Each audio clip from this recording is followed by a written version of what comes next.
Check, check, check.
Greetings. Oh, my heavens.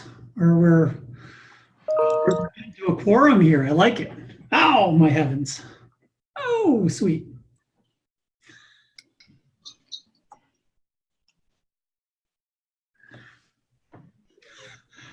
Tell you what, so I'm upgrading today just to make sure.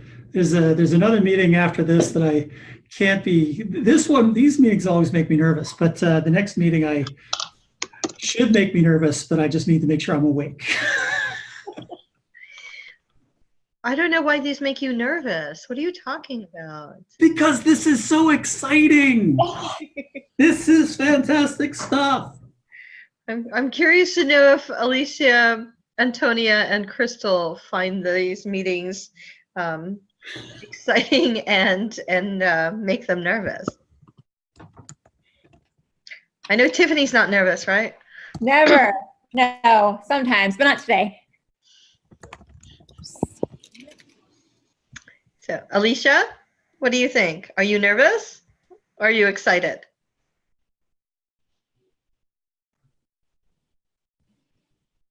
I don't know if you're muted. I don't think you're muted. Oh, now you're not muted.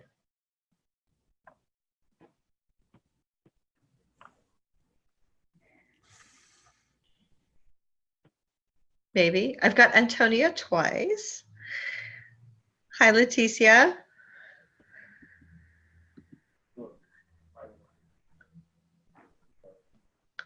Let's see if we've got everyone unmuted, muted. Hi, Beth.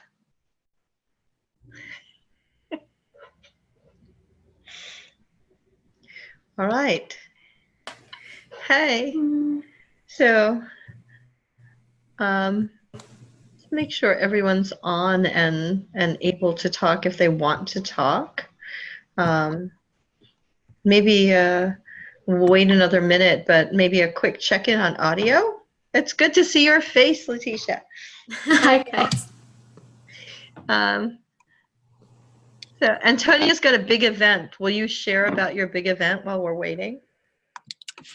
Yeah, absolutely. Hi, everyone. Antonia from Change Catalyst here. Yes, Tech Inclusion 2019 is coming up. It's our 5th anniversary hosting Tech Inclusion, in San Francisco.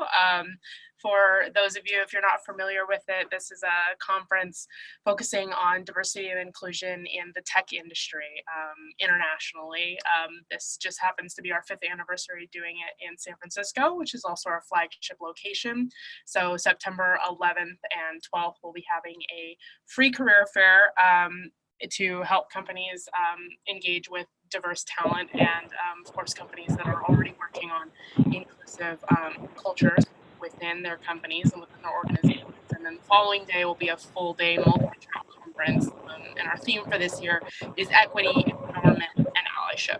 So we're really excited. Great. So I'm going to share, Wayne from Change Catalyst shared some information about the event. So I will be sharing that on Facebook and Slack for anybody who's interested, know anybody in the area. I've got somebody from a 248 area code. I don't know. That is me. It's Hassan. Oh, hi, Hassan. Okay. So Hi I'm there. going to, I can hear hear a lot of ambient noise, but I'm going to label you so we know who you are. And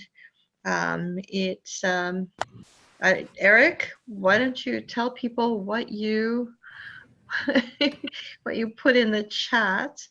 Katie Gillies, hello. It has been so long since I've seen your wonderful face. Oh, she's like, Let's see. So I'll just mention as requested by Cecilia. So my name's Eric. I'm in the Albuquerque area, and I just put in the agenda. So we've got a version in the chat if you have the access to that. We'll also be asking for a couple folks maybe to think about adding notes. Usually, if we don't have more than 2 or 3 people adding notes, it all works fine.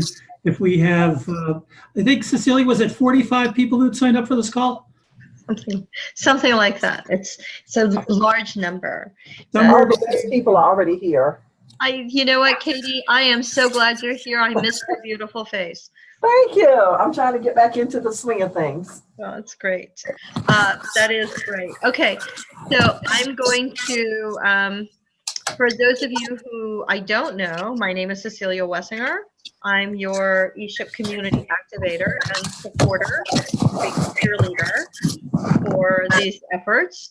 And I'm going to ask if you'll all mute until we kind of get into cadence. I'm going to turn this call actually over because you've got facilitators here in Eric, Tiffany, Malika, and Hassan, who are some of our meetup facilitators, ESHIP champions that are very much able to help facilitate this call. So if you will just have them introduce themselves, do a little popcorn thing, and then we can tell them a little bit about the new cadence and the structure of the calls. So I will turn it over to whichever of you is conducting. I will. Hi. Hello, everybody. My name is Malika Robinson. I am in Kansas City.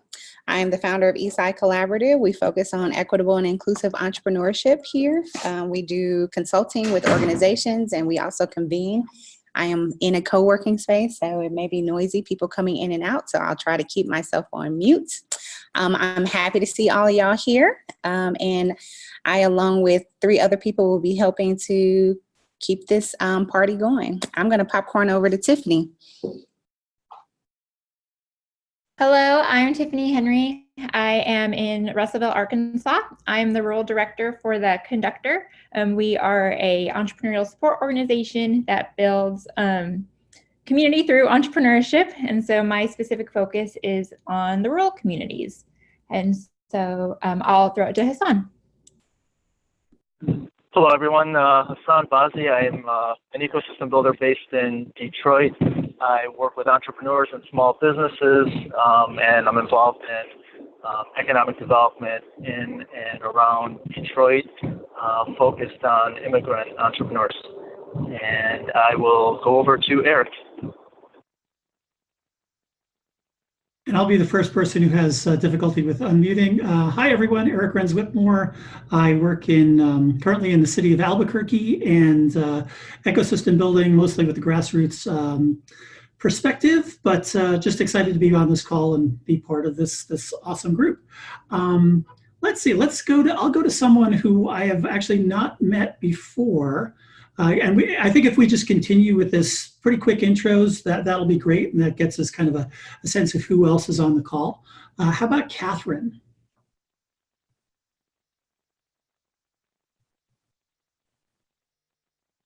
Hi there, I'm Catherine. Sorry. And I am a project manager in Portland, Oregon. And we run something called the Inclusive Business Resource Network, where we fund 16 organizations, and we work together on culturally responsive business coaching. And we have, so there's a habit, I guess, where we're building these little cultural things. What we do is actually we sort of popcorn around. So I'm not sure if you can see who else is on the call. Are you on just the call, or are you on video at all? Or I'm just on the call. All right. Well, I think we've got somebody, Grace Rodriguez. She mentions in the chat that she says, sorry, I'm unable to join via audio right now. I'm Grace Rodriguez, leading up Impact Hub Houston and an ecosystem builder in our region. And I will hand it off to Crystal.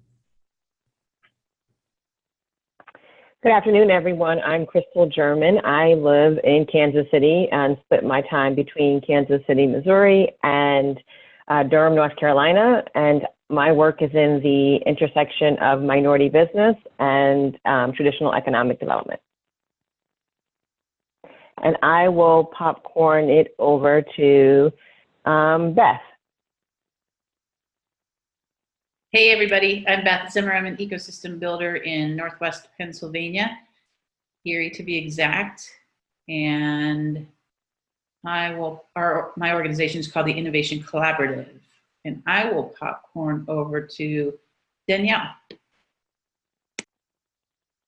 Hi all, my name is Danielle Steer. I'm the Managing Director at Lunar Startups. We are a new model for incubating high growth startups led by women and people of color, and we're part of the ecosystem here in the Twin Cities of Minnesota. Unfortunately, I'm not quite sure who I missed in terms of popcorn. I apologize, I joined a little bit late. So Leticia, have you gone? Hi guys, thank you. My name's Leticia Bernal. Can you all hear me? All right. I am based out of Santa Fe, New Mexico. I'm a small business owner, and I also do a lot of work with equity and inclusion in an ecosystem building sense. I can't see who else we have missed. Let's see. Has Antonia gone? Hey, yeah, I can do it. I told you all a little bit about tech inclusion, but I did not introduce myself, so I will do that now. I'm Antonia Ford, and I head up the marketing and community engagement for Change Catalyst, the company behind tech inclusion. And I will popcorn to Wayne Sutton, who is our co-founder and CTO, and he can tell you a little bit more about Change Catalyst. Hey everyone, Wayne Sutton, co-founder and CTO of Change Catalyst Tech Inclusion. That's based in San Francisco. So I think Antonio did a good job of taking everything else. And I'm not sure who to pass it over to next, but whoever have not went, feel free to go next. We have, it looks like Dee, Ramsey, and Carlos Sanchez. Hi, I'll go. Good afternoon, Carlos Sanchez here. I work for Ferris State University in Grand Rapids, Michigan. I'm currently talking to you from a hotel in Battle Creek, Michigan, as I am preparing to present what I do over there. I lead entrepreneurship program for the Latino community using the Co-Starters curriculum in Spanish. Thank you. I see somebody who's under Christine's name, but it doesn't look like Christine. So that's not Christine. That's Jose Alvarez. I don't know why that name shows there, but nice to meet you all. My name is Jose Alvarez. As I mentioned, I work for Prospera, which is an organization that has a presence in both Florida and North Carolina. And we specialize in providing in culture, in language, entrepreneurship consulting and training to Latino entrepreneurs who are either starting a business or trying to expand at least in one. I am in charge of the North Carolina operations. Hassan, have you gone? Yeah, it is. That is. I think Hassan went. I think we're still waiting on Dee. She might be busy. Dee, can you unmute and speak with us? Oh, be muted. Unmuted.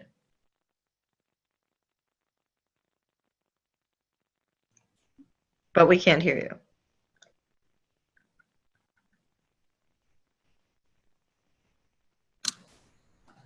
Katie, have you gone? I have not. Let's hear from you. Thank you. I was waiting patiently. So I'm Katie Gales. I run the entrepreneurship program at Wake Technical Community College, in Wake County, North Carolina, right next to Durham County, North Carolina. So I picked up some names of people I want to call.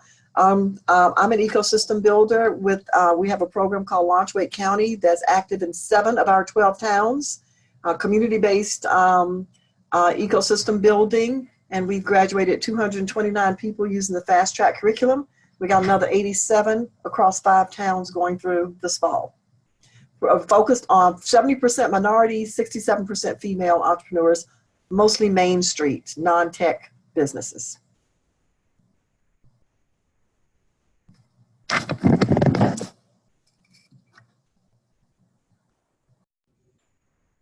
Well, that's great. I think we've heard from everyone except Dee.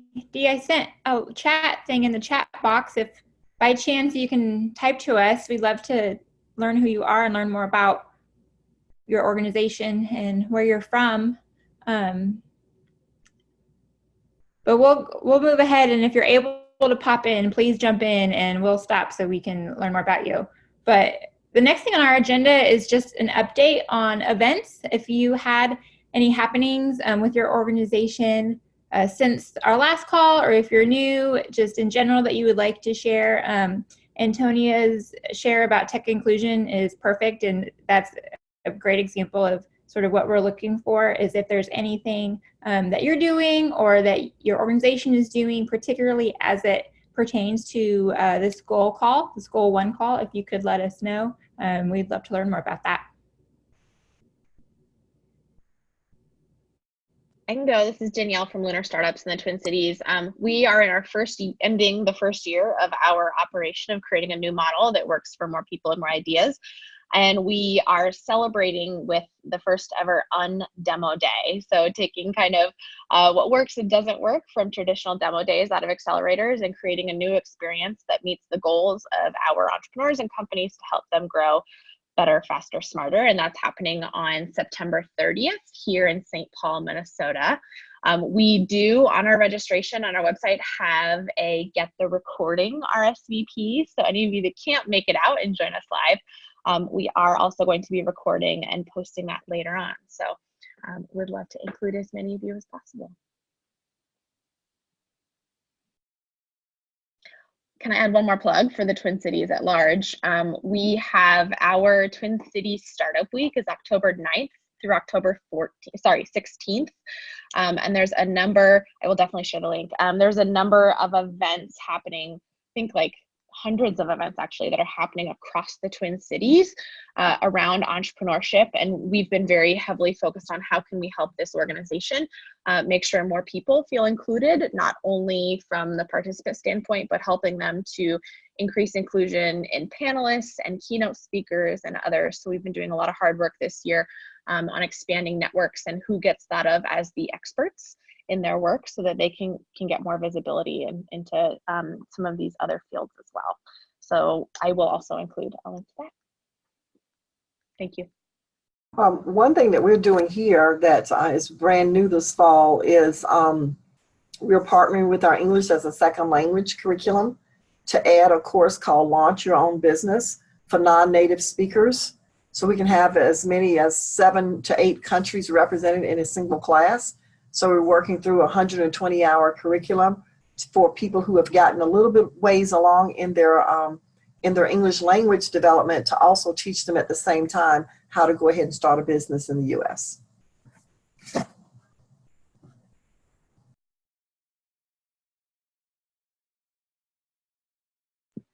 Hey, everybody. We are looking at, we're just in the initial planning phases of bringing the Racial Equity Institute into our region for community 2-day training in November during Global Entrepreneurship Week, and following that up immediately with a full day of Forward Cities training around building truly inclusive entrepreneurial ecosystems. We're looking forward to that.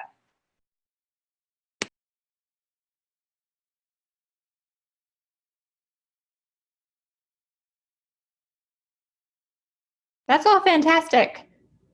Does anyone else have any updates? Oh, yeah. Yeah, I have one. So we're part of what our focus is for the Organization for Prospera here in North Carolina is to bring resources and bridge the gap between the Latino community and the overall community. So one of the programmings that we started doing in a rural area here, which is highly populated by Latinos, is a legal clinic. So we're starting with a how to start a business seminar that's connected to also a legal clinic in which we're bringing lawyers from the North Carolina Bar Association through its foundation to donate their time to sit one-on-one with these Latino entrepreneurs who may have questions about their business, whether it's agreements, legal agreements, et cetera, et cetera. So that's something that's never done before here in the Charlotte MSA, and so we're excited about that. So we're basically bringing together, and we're doing it at a library. So the libraries have been really big deal for us because they haven't had that much participation of the Latino community. So we're trying to get all these organizations involved.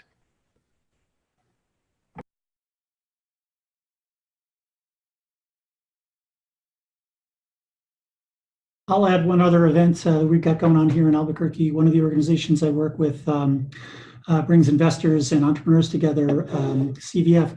We're really lucky to have Shelley Bell joining us on September 25th from Black Girl Ventures. So I'll be having a real talk conversation with her, and also Lucrece Borrego, who's running the first, to our knowledge, purpose-built venture-backed accelerator for Latinx entrepreneurs. So that's on September 25th in Albuquerque.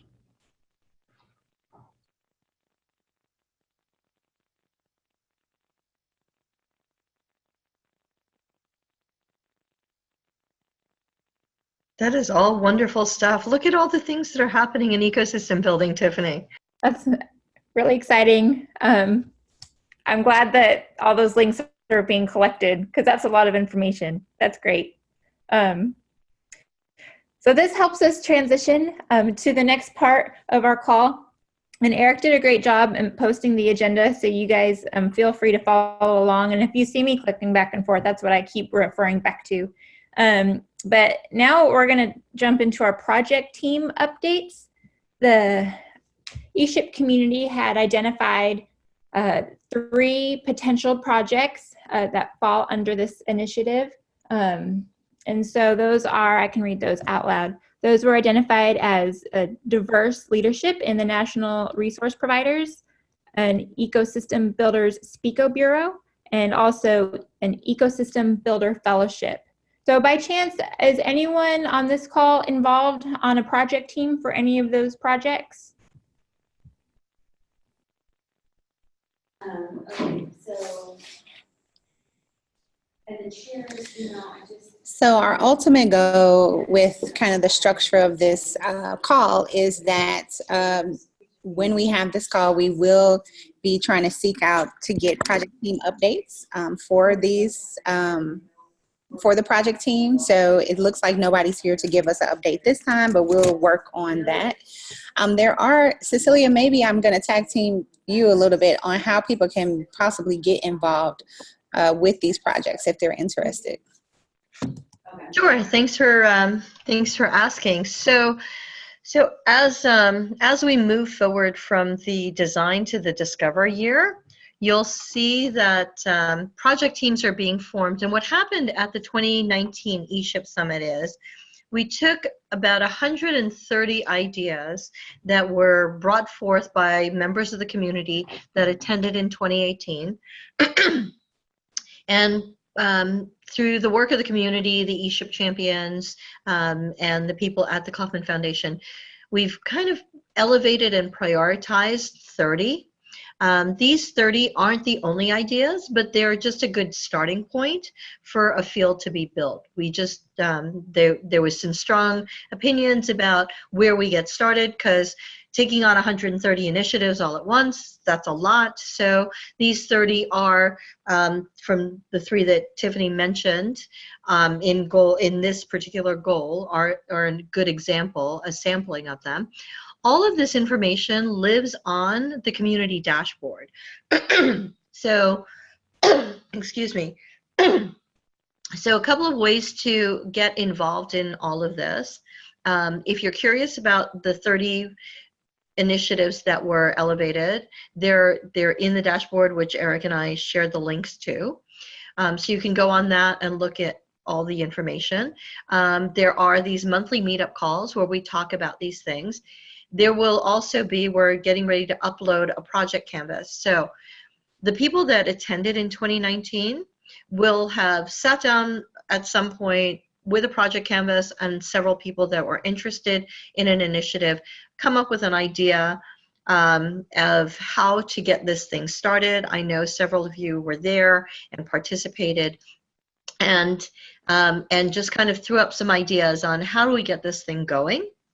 And what we're going to do is use these monthly meetups as kind of a checkpoint to update everyone on how things are going. Now, the project teams that work around these initiatives, they're all self-selecting, self-managed. It's not something that's dictated.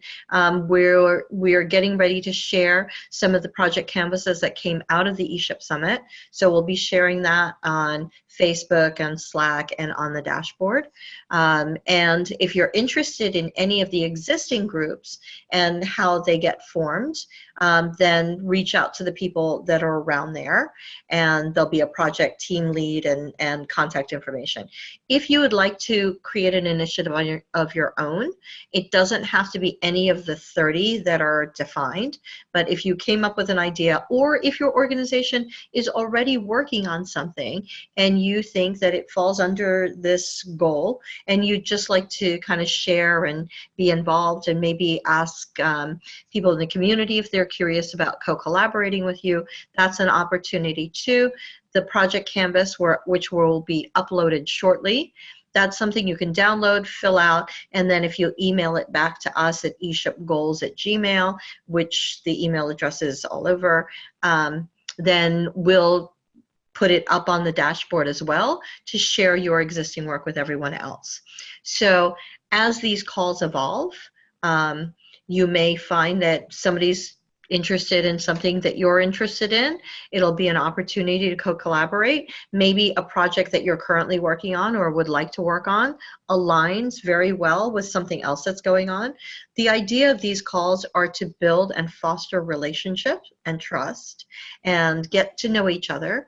The more you get to know each other, the more you trust, the more you're usually sharing the things about you. So that increases the visibility and alignment of all the things that are going on. That's what's going to help us break down those dreaded silos, connect those networks, so we have a lot more communication going on. With that, hopefully, comes coordination and then collaboration. And all of that gets built as we come together in community to do this work. So I invite you to take a look at some of these on the dashboard. You can see a link to sign up on the Slack channel. There's a link to sign up on the Facebook page.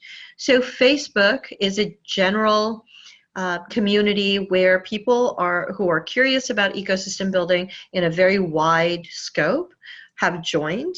And there are conversations, there are job postings, there's event announcements, and kind of a general conversation. Slack is where people who are diving a little bit deeper, maybe talking about specific scopes of work, or are more interested in taking part on projects and such. Those are that's a deeper engagement that's happening on Slack, and this will be the monthly calls. This call, as well as all the other calls that go on, will be recorded and uploaded to YouTube. That gets added to the dashboard, so you can see any calls that you missed.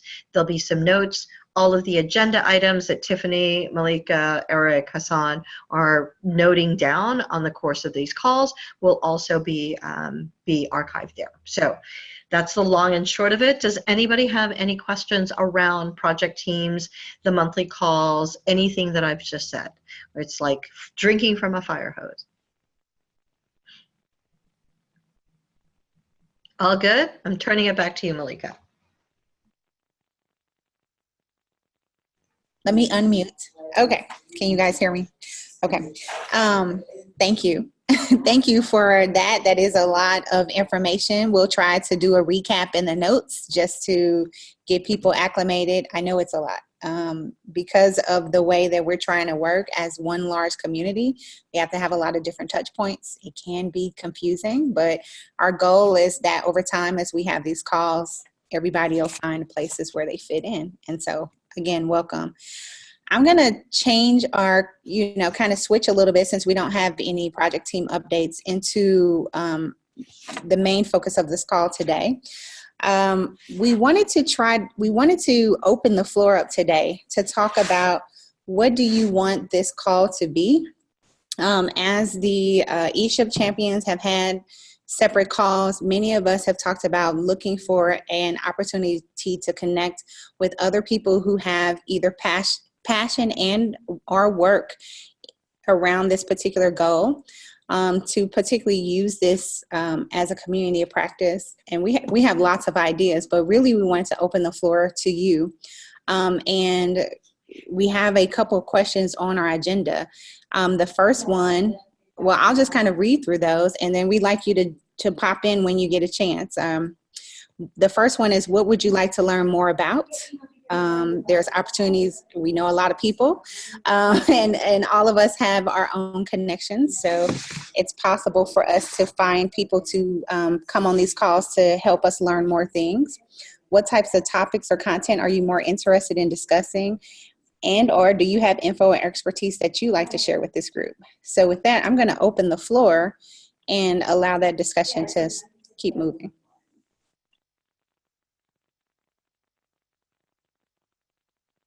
Can we add those questions into the chat so people can refer to them?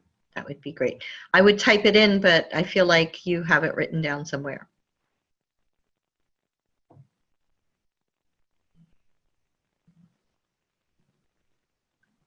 That's great. Thank you. And I feel like I'd like to, can I just kind of pick on Antonia and Wayne, because I know that they have certain things that their expertise points to, especially in relationship to the event. So why doesn't one of you kind of share some of that?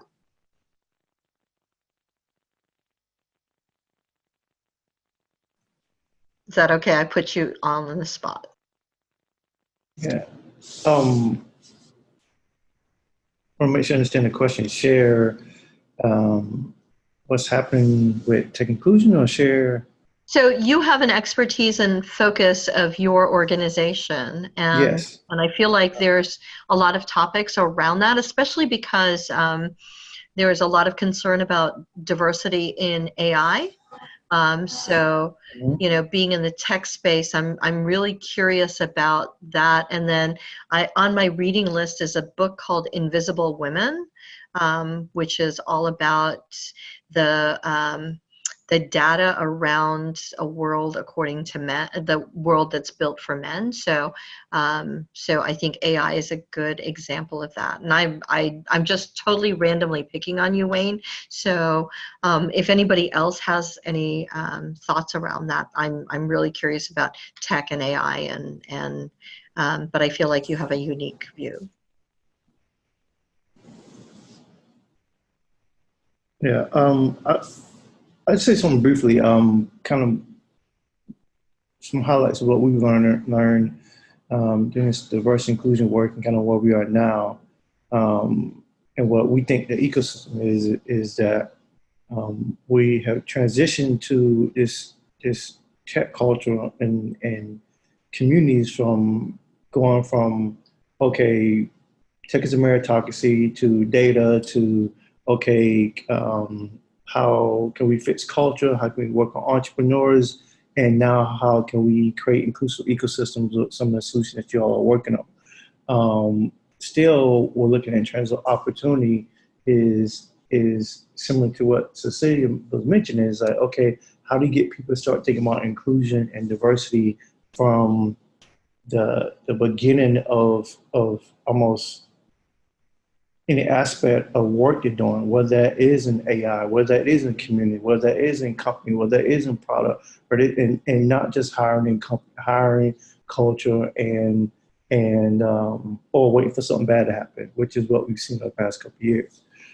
So just how can we have the conversation moving forward from the beginning with keeping in mind everything that has been done and what's been learned over years, in addition to working together with different groups that may not traditionally or be traditionally involved in diversity inclusion, and still supporting organizations such as yourselves and ours and others that focus on maybe a separate identity or a separate group. So I hope that answers the question. But that's kind of where we are and what we've been thinking about, and how we've been talking with several organizations about how to move forward in this diversity inclusion conversation.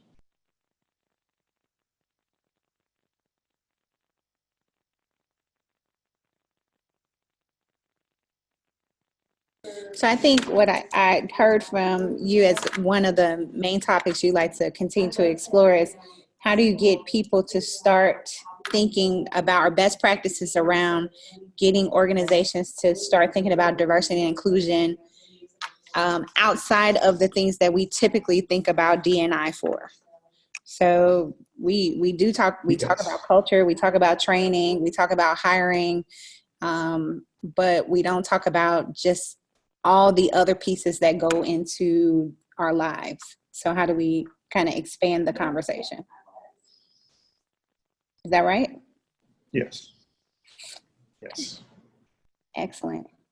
Any other additions? Or it doesn't have to be a specific topic either. It could be, what do you want from this group? What would you like to see? How would you like us to structure these calls to be most supportive to you in the work that you do? So from Lunar in the Twin Cities, I think something that we talk about quite a bit is how do we get more capital in the hands of women and people of color who are starting businesses. I'm sure many of us know the statistics behind why that's important, but I'm curious to learn from others how other ecosystems are, putting their money where their mouth is in regards to inclusion, either from budgetary standpoints, by investors, in regards to like granting opportunities. I think that there's kind of like a whole world around capital as it relates to this specific topic, and we're looking for more pathways for how we can help our entrepreneurs get more dollars so that they can do their work better, and also to get them on more of a level playing field from some of their counterparts. So I'd be curious to learn about, from the capital perspective, how others are supporting entrepreneurs more broadly. So Danielle, can I ask you a question? Are you meaning more loan capital or more investment capital? I mean, I think that that's actually equally important of a conversation, right? Do founders understand what it means to give up stakes in their company? How do you help them understand what that process looks like? Is a loan a better opportunity? Something that we're really interested in here at Lunar is revenue-based investments. How can we be thinking about investment vehicles that don't necessarily require someone to give up ownership, but allow them to accelerate in different ways? And RBIs are not used here at all. So one of the things we're looking at is, like, should we start a fund that does revenue-based investing specifically for women and people of color? And I don't have the right answer right now. We're doing exploratory work around that, but we do have a couple of companies that do debt-based investing here, but you have to have $1 million in revenue, like annualized revenue. And there's kind of this, we have really great support for people who have ideas and really great support for people who have $1 million or more, but this missing middle of people that are starting to get to that level, our role in our ecosystem is really trying to shore that up. And so what's the capital?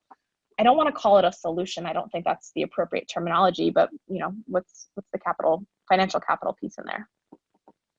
Does that answer your question?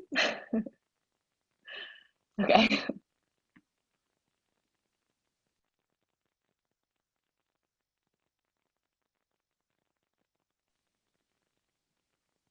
I guess while someone else is deciding what they want to contribute, one of the things that we have been testing the past 2 years, and we want to make a more formal piece of our program, is that as an incubator, we don't guarantee investment, nor do we take equity as part of a participation in our program, but we do offer a $5,000 grant that the startups can get access to. And what they're able to do with that small amount of capital is pretty amazing in terms of, being able to add more to their company, whether it's, getting access to MailChimp so they can actually reach their customers, or maybe it's getting a flight to New York so that they can meet a VC. There's a ton of different ways that they're utilizing that capital. So what is the right amount of cash injection into a company that can help them really accelerate and grow in a meaningful way? And how can we make that a more sustainable piece of our program? Because right now, we're essentially eating that cost as part of our general ops, but we are looking to make that more sustainable in terms of the long run, without, I think, putting too much, like making it too onerous for the companies to access at large. We have a lot of things we're exploring right now around that piece. So that would be something else. I love all the questions that Danielle was asking. Great, and we had solutions to her questions.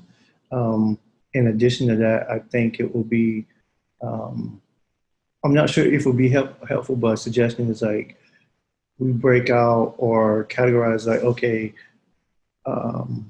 is everyone on this call, are we all working, supporting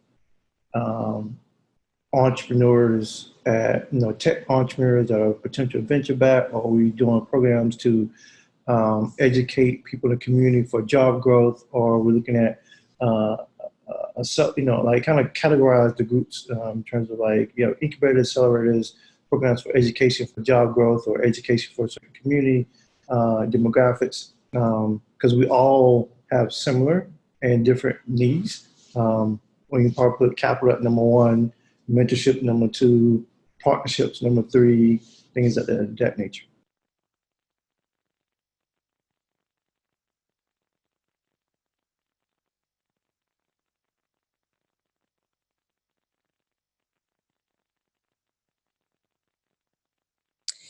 Thank you to both of you guys for stepping in and giving those ideas and thoughts. I've been capturing them in our notes. Feel free to make some adjustments if I didn't quite capture your idea right.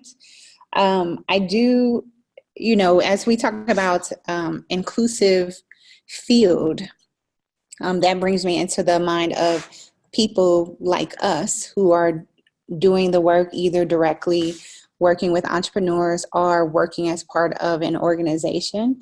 And so I am just interested in how do we ensure that the idea or the necessity of having an inclusive field is not just the work of those of us that are bringing inclusion many times to the organizations, but that is also important to other organizations that maybe have been founded and ran by organizations that do not reflect the communities in which they live and serve.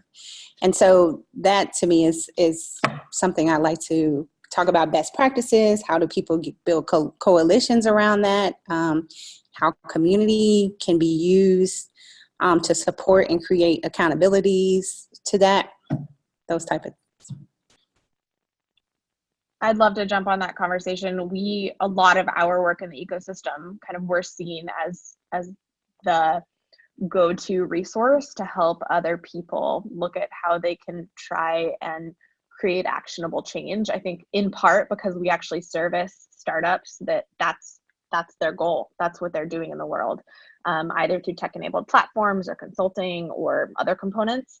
But we've talked about, is there like a series that we can be doing to help other organizations and companies in our community to take actionable steps? So we actually have a social media kind of like weekly campaign that we've been running on, hey, here's what you can do to take action on inclusion today. How do you not just talk the talk, but walk the walk kind of campaign that we've only just started testing it, but has been pretty well received, especially as we lead into Twin City Startup Week again around, how do you host events that don't just have the intention of being inclusive, but you're actually designing more effectively for that. So I think that there's really great opportunities across ecosystems to be doing that work and to share those resources, because a lot of it exists. It's just a matter of how do we help the right people see it.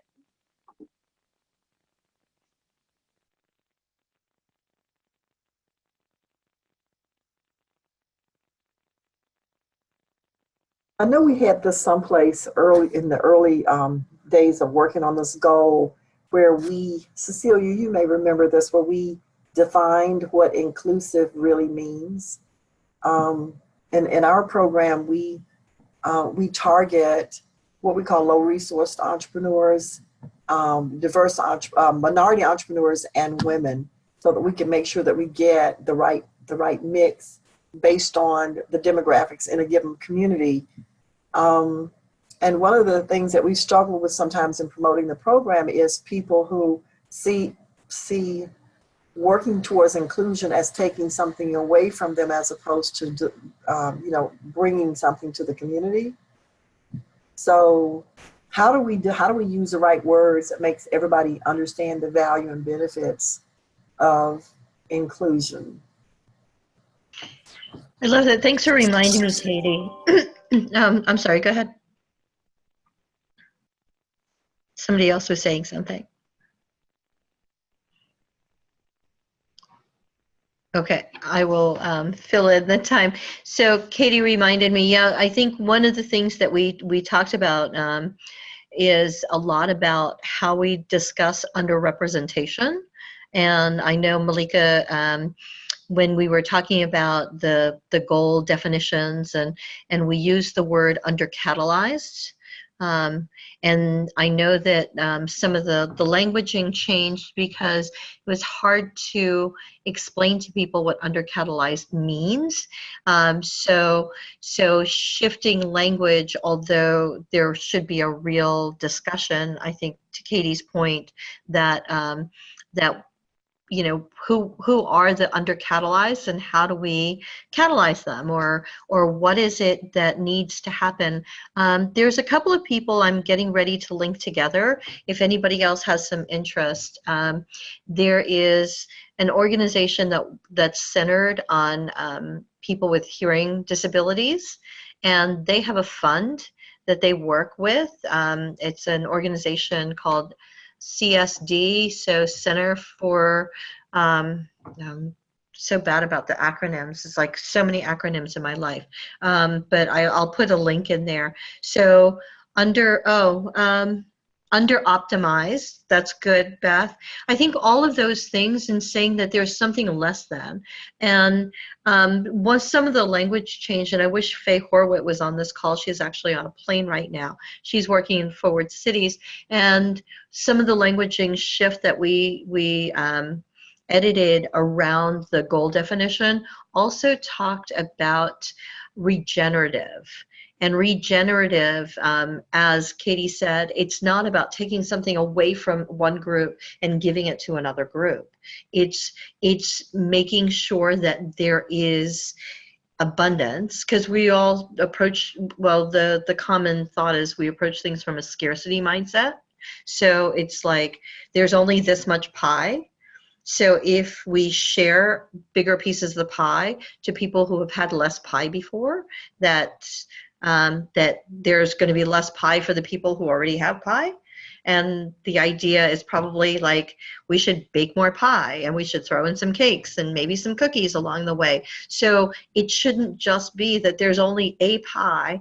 And how do we get around that conversation around thinking about it's less than, it's more than, and it's only this much to talk about. Does that make sense?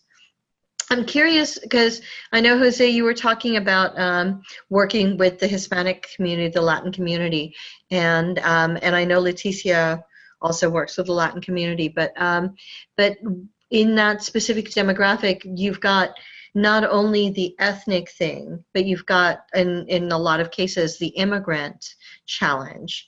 And Hassan deals with the immigrant community, works with them in Detroit. So I'm curious to hear some of that. And Grace, did you say you work specifically with that community or overlapping with that? So I'm wondering how, when you have more than one factor. So yeah, and I actually I had a question about the language, but I'm gonna go back to it. But yeah, when it comes to that, I mean, specifically for the immigrant Latino community or audience, it's a very interesting group of people because, you know, when you're talking about entrepreneurship, there is always, you know, what are the challenges of entrepreneurs? And the typical challenge is, you know, access to capital. But for this particular audience, I mean, Latinos are double handicapped because not only is that, but also the language and the culture barrier. So that is something that we really focus on, and I'm sure the rest of the maybe Grace and the other organizations work on that, because that is a big deal. I mean, a lot of these immigrants come to this country with half of the homework done. I mean, they may not know how to do business in their native language. They may know how the tax system works, but here it's not the case. So part of our responsibility is to do hand-holding and help them get used to this culture and learn how those processes work here. But the question that I had earlier was regarding bringing uniformity or consistency to the language, meaning, for example, the word entrepreneurship. It may mean something for us, but then for some government agencies, it may mean something else. So it would be great if we could follow some kind of a guideline or something that we could just call this entrepreneurship. And, you know, there are other, you know, specific, you know, words out there, but, you know, just starting with entrepreneurship, I mean, or small business. I mean, for us, small businesses, it's what small business? To the federal government, it's less than 500 employees. Well, not to us. To us, it may be less than 100 employees or 50 employees. So that's something that would be great if we could, you know, work around some kind of a consistency around that.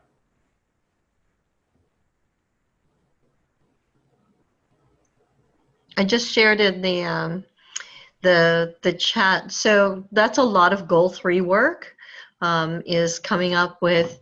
So goal 3 is centered around a shared vision, which talks about vision, mission, pledge. There's a whole initiative towards a common language. And to your point, Jose, I think there's a wiki goal. Is that right, Eric? Because I know you've been around those calls to talk about creating some kind of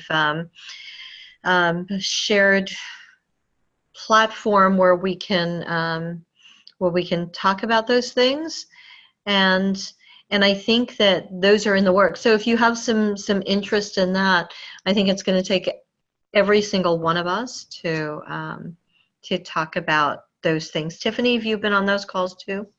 I think Hassan has too. So, and that's something that I think we can only do together. Grace has information.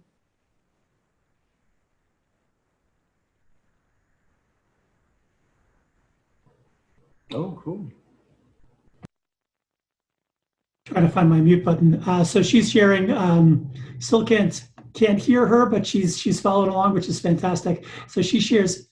Yes. So Grace, no one's still hearing you, and you're looking like you're unmuted. Sometimes the muting in Zoom is a little bit weird. So sometimes, even if it appears that you're unmuted, maybe try muting and seeing if that works. For whatever reason, it worked for somebody the other day. Still not hearing anything myself. Anyone else? All right, so in the chat, she's got our Director of Operations and several of our mentors are bilingual, English-Spanish, and we're actively talking about developing an accelerator program in Spanish. And she's trying to talk. I appreciate you pushing through on these technical challenges. Thanks.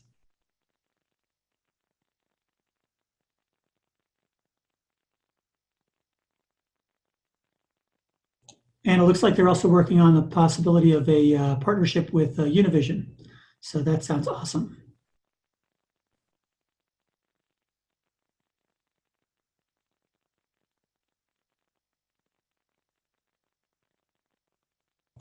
I should note from a time perspective that we are closing. These calls always go very quickly. I mean, especially as Cecilia and everyone else has mentioned, we're toward the beginning of kind of a new phase, moving into the deliver phase. with these goal calls and all. So we're seeing a lot of new faces, hearing a lot of new voices, and that's fantastic. It also means that if we get to the end of the call very, very quickly. So we're getting close to wrap up. Malika or Tiffany, is there something else another question we want to ask, or anything else we want to cover before we end the call? So I don't know if people have access to the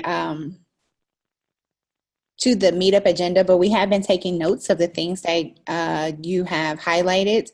And I'm interested if any of those things bubble up to the top, and if we will be interested in trying to have us seek out a resource, some speakers, or just some readings that we can focus our attention on for the next call. Do you, can everybody see I'll actually put these into the chat. And then if is there anything that people would like us to focus our call on for the next time? Whew, I'm having tech trouble.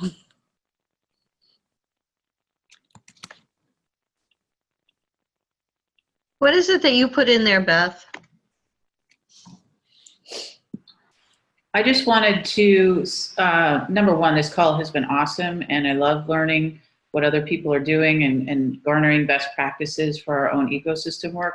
But I also think we need to also be cognizant of balancing working on the emergence of the field of ecosystem building in an inclusive way, and make sure that we have that kind of top of mind as we go forward. Does that make sense? I think just to add clarity, like I needed a lot of clarity around this. There's a lot of, it took me a while to understand the difference here.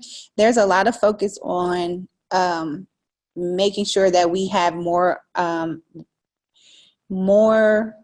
undercapitalized entrepreneurs in the pipeline, that we're building more, that we're supporting a diverse set of entrepreneurs. But one of the portions of what we're working on now is ensuring that the field, as we create the field and define the field and the practices that surround the field, that we make sure that the field is diverse, meaning the people like us who are doing that work. And what are the things that we need to do to ensure that that field continues to diversify itself so we can represent the communities in which we serve? And what do we need to be better practitioners in order to do that? Beth, does that support what you were saying? Absolutely, and I find myself in similar situations to what you described. It's like I'm really interested in the tactical stuff to do in my own ecosystem, but then I gotta look at, we are charged also with looking at the whole field and just being mindful of that as well. I think Cecilia, or I'm not sure who did, but at the last ESHIP, they kept reminding us to kind of pick our head up out of our current work that we're doing, because that is our passion. And our role in these calls, or at least our what I'd like to see some of our work is to pick our head up and see what can we do to help ourselves also to get better at what we're doing.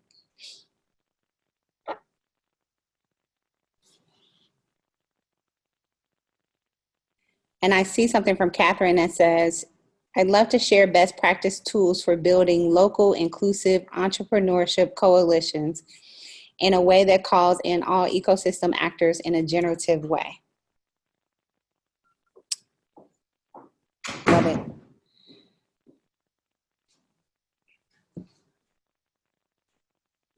Thanks, Malika, for explaining that. That helped me understand it too. And I think that, it's complementary. So as we, help build this field of ecosystem building and work towards ecosystem building being an inclusive field, that in turn, I hope would then help the entrepreneurs and emerging entrepreneurs feel more connected and supported as they see people that they can connect to, you know, working in those organizations that exist to help them be successful. So thank you, Beth, too, and Malika for saying that. And with that, it's 2:59. We got 1 minute. I do want to say thank you to everyone. This has been a really great call. Great conversation. I loved how, you know, you guys were asking each other questions and really keeping the energy going. Thank you, Eric and Malika, for taking fantastic notes and for posting it in the chat. I think, you know, Cecilia's email is eshipgoals@gmail.com. And if any of these items for the next call really stand out or you have further comments, please don't hesitate to reach out to Cecilia. Is that okay? And she'll communicate that to us. We really want this to be beneficial for your time, and we love seeing new faces, and we hope that the participation, you know, just in this movement in general continues to grow, and to do that, it needs to be valuable. And so we want this to be is my dog on the call? Sorry. Anyway, yeah, so thank you. A huge thank you to everyone. And I want to encourage you to talk to each other as well. I mean, one of the things that we don't do is we don't openly share email addresses until you've had some interaction. There's a reason for that. I think if you had just gotten an email from people who you've never seen their name before just come across your inbox, the likelihood is you wouldn't, you know, maybe click on it. But talk to each other in Slack, talk to each other on Facebook, and as we grow the community, please feel free to share information. And I don't want to be a bottleneck. I'm actually just here to support you and your efforts. So, so if you are eager to connect and you don't know any other ways to do that, then do contact me. I'm happy to put you in touch with whoever.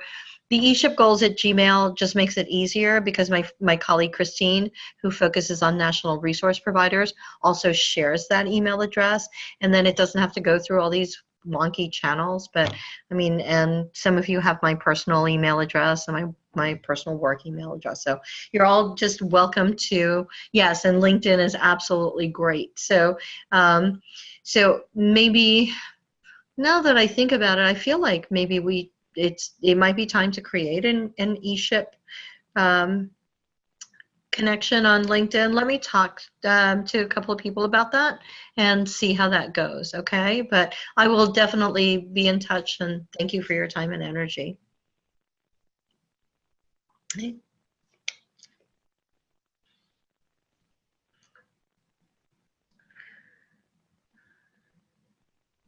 Thank you, everyone. Thank you. Thank you.